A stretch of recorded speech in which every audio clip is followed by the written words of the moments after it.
This sound is basically the hitting of melanin. So what the laser does is it works on the principle of selective photothermolysis.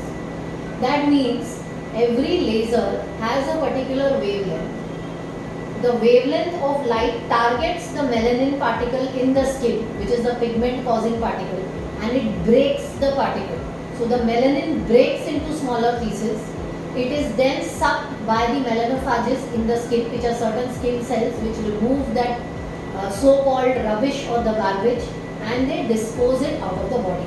So this is how laser works to reduce pigmentation.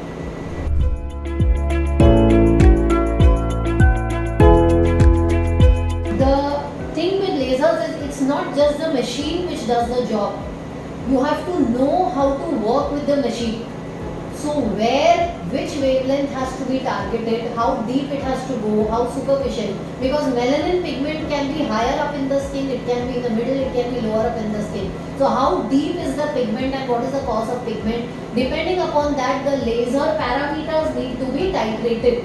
And if the parameters are not correct, if the readings here which are used, the settings which are used are not correct, then the results will not be good or they won't be satisfactory, and you will have a problem of recurrence.